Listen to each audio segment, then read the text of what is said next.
Thanks for joining us this evening on TKO8 Local News. A traffic stop has led to the felony arrest of 2 Mountain Home residents and a Midway man. According to Baxter County Sheriff's officials, 50-year-old John and Dorothy Gant, both of Mountain Home, were charged with felony theft by receiving. Darrell Lee Nelson was with the pair and was charged with felony possession of a firearm and a parole violation. According to the affidavit, an investigator from the Sheriff's Department noticed a truck with expired tags traveling on Highway 126 North. The sticker on the vehicle said the tags expired in May, but a check of the tag number revealed the tag expired in October of 2016. The sticker also appeared to have been tampered with. A check by the officer showed that the tags were registered to a different type of truck belonging to residents of Flippin. Inside the vehicle, a loaded pistol was found within the reach of Nelson, who is currently a parolee and previously sentenced to 10 years in prison on drug-related charges. The Gants were released the same day on a $10,000 bond each. Nelson is still in custody on a $5,000 bond. And Baxter County Sheriff's deputies and the Mountain Home Police Department were involved in yet another high-speed pursuit. Deputies were asked to join a pursuit of a vehicle driven by 48-year-old Jerry Lee Brown of Mountain Home. Speeds reached between 70 and 92 miles per hour. Deputies say Brown was driving erratically, stopping and taking off again and crossing over the center line several times. Brown was eventually taken into custody and booked into the Ozark County Jail in Missouri, where he is awaiting extradition back to the state of Arkansas. At the time of his arrest, Brown was heard yelling for help after he allegedly said there were 9 other people in the woods with him and that he had taken an 8-ball of an unknown substance and 30 hydrocodone pills.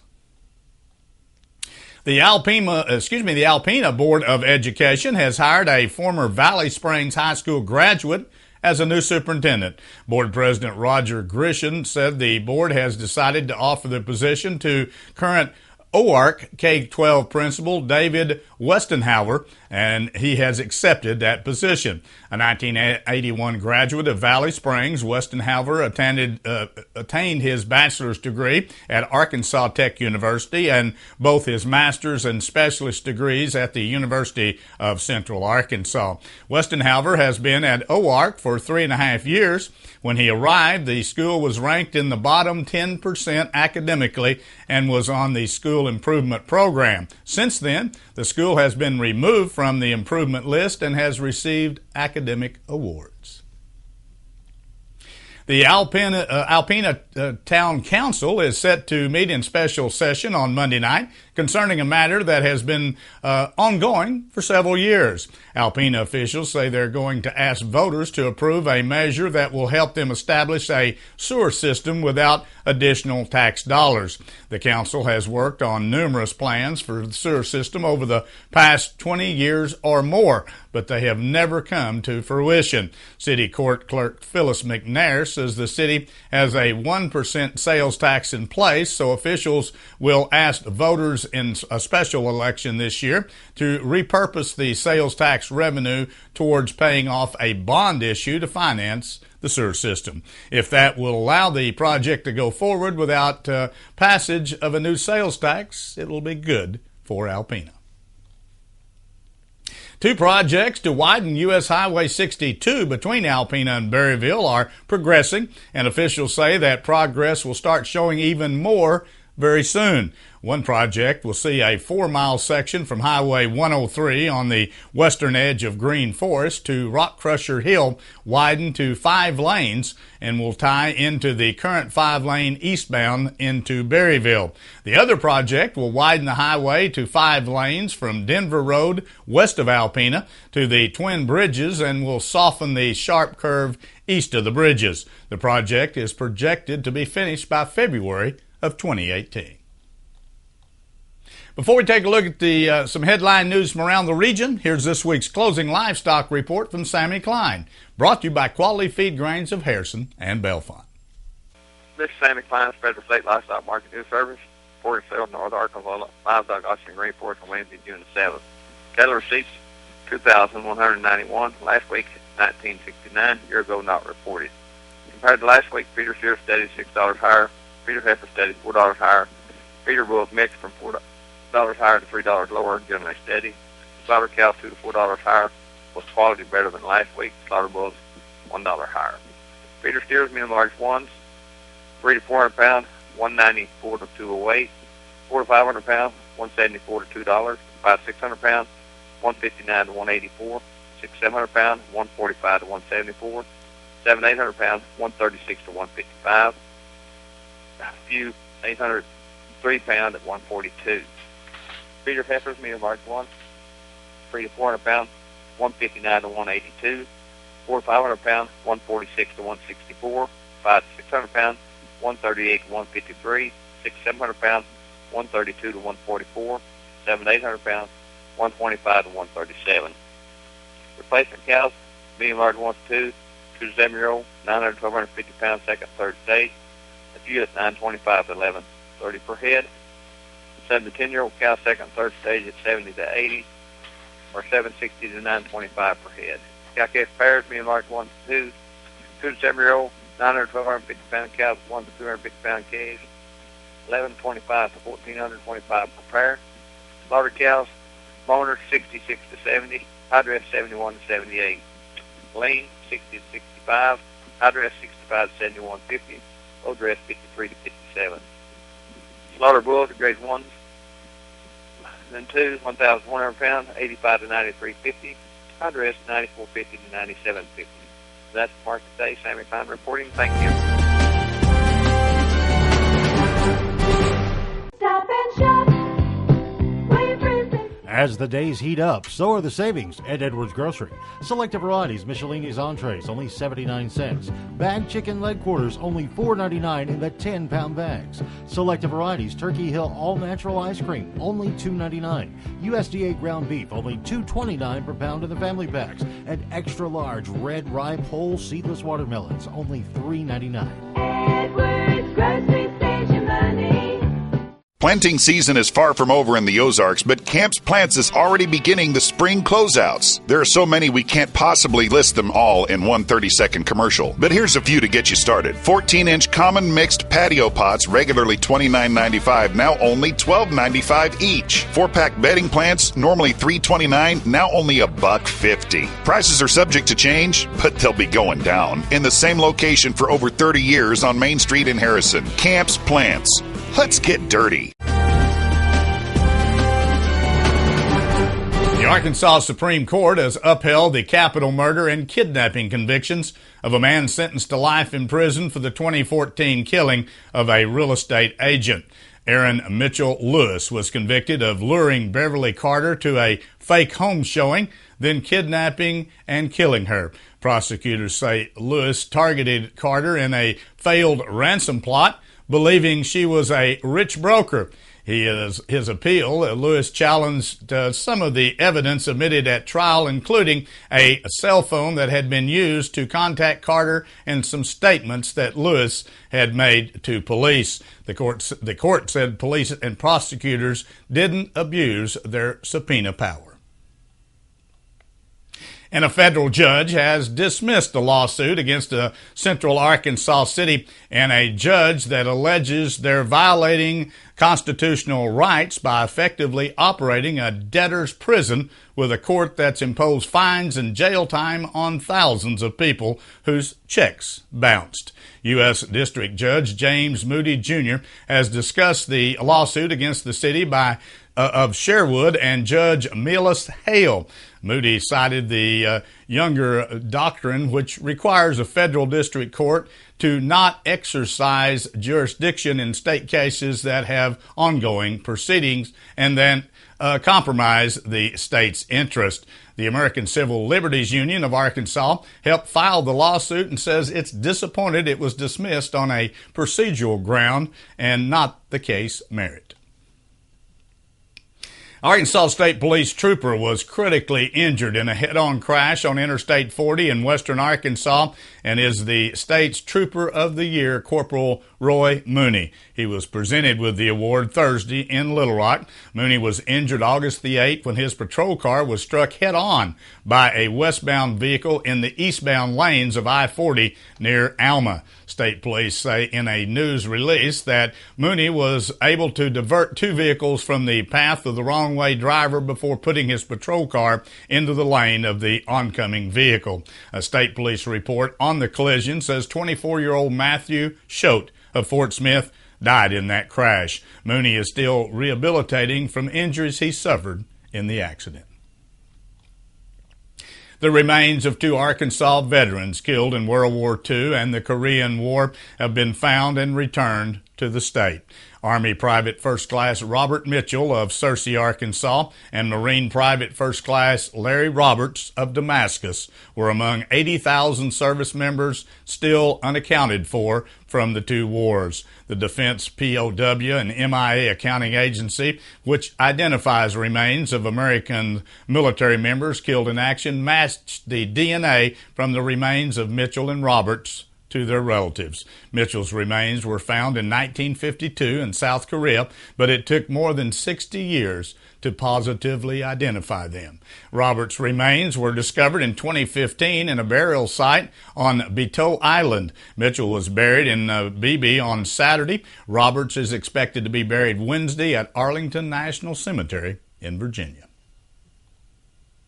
The 16 members of a legislative task force sat down for a lesson in the state's tax system during the second meeting this week. The Arkansas Tax Reform and Relief Task Force, part of the governor's new law that established a $50 million income tax for low-income taxpayers, should modernize and simplify the tax code and make Arkansas taxpayers more competitive with other states to attract businesses, create jobs, ensure fairness to all individuals and entities impacted by the tax laws, and ultimately recommend new legislation for the 2019 legislative session. The legislature requires the task force to submit a preliminary report by December 1st. Before we take a look at the weather forecast as we move into the weekend, here's the way the stock market ended the week.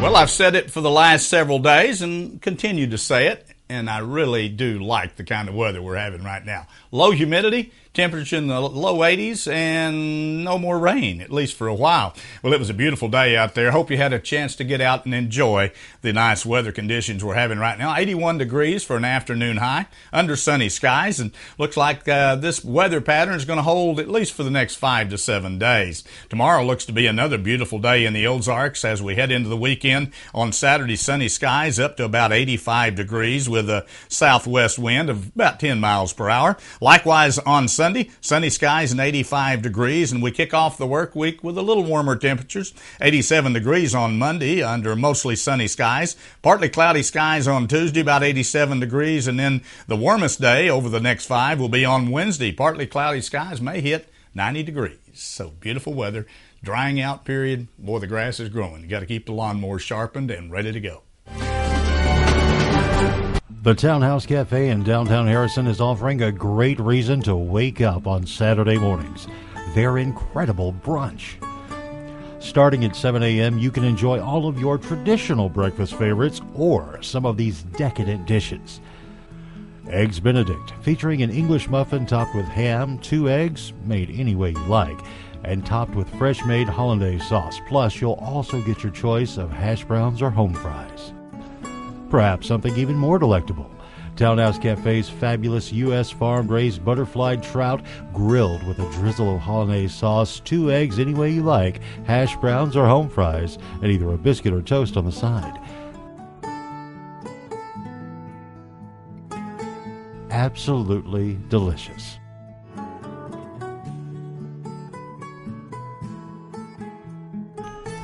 Saturday brunch at the Townhouse Cafe in downtown Harrison.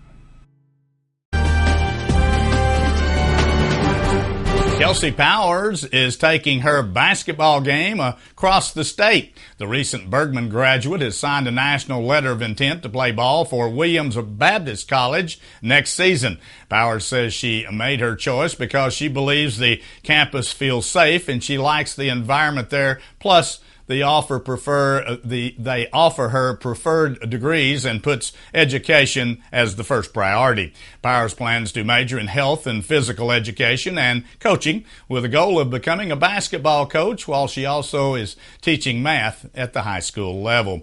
When she was on the floor for the Lady Eagles, Powers will play for the shooting guard position. During her high school years, Powers was named the all-conference player during her senior season, while also making the NAC all-tournament team that year as well. Academically, Powers was a distinguished high honor graduate. The top off her academic excellence, Powers scored a 32 on her ACT score. 7 years after hosting its last NCAA regional, Baum Stadium was the site of the most attended regional during the opening round of the 2017 NCAA Division I Baseball Championship. A total of 67,704 fans were in attendance for the Fayetteville Regional, which ranked first among the 16 host sites around the country. The regional also featured Missouri State, Oklahoma State, and Oral Roberts. More than 9,000 fans were in the seats for each of the Arkansas 5 regional games, with attendance surpassing the 10,000 mark in 3 of those contests. The Razorbacks' opening game against Oral Roberts was played in front of 11,088 fans, which is the 5th largest attendance in Baum Stadium history. Arkansas State golfers Andrew Husselman and Zane Luke Stern have claimed amateur tournament championships after recently competing in the junior and freshman seasons, respectively. Husselman is a second-team all-conference pick in 2016. He won the Travis J. Haba Amateur Tournament this past Sunday at the Lakeside Golf Course in Fort Dodge, Iowa, by shooting a 9-under par, which was good enough to top second-place Kevin Alt by 3 strokes. Stern competed last Sunday in the championship of the Memorial Tournament held at the Francisco Golf Club in Corte Vallarta. The 2017 Sunbelt Conference Freshman of the Year carded a 7-under par 212 to defeat Marcellus Arlazo by 4 strokes.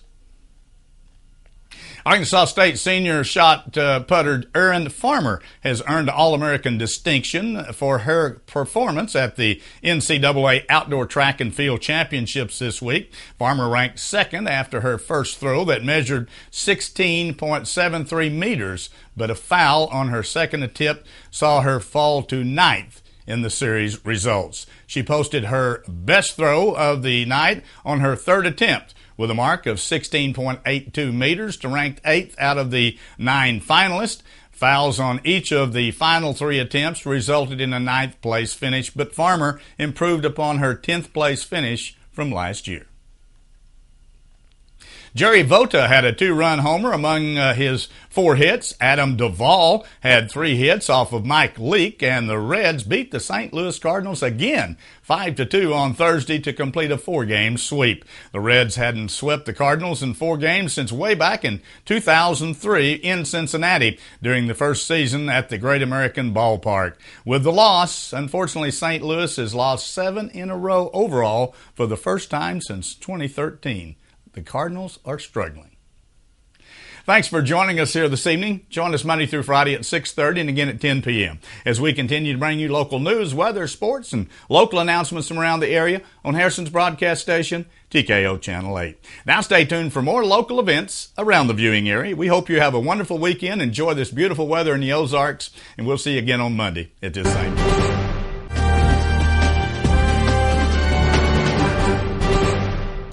James MacGyver. Don't tell me you know how to make a bomb out of a stick of chewing gum. Why, you got some?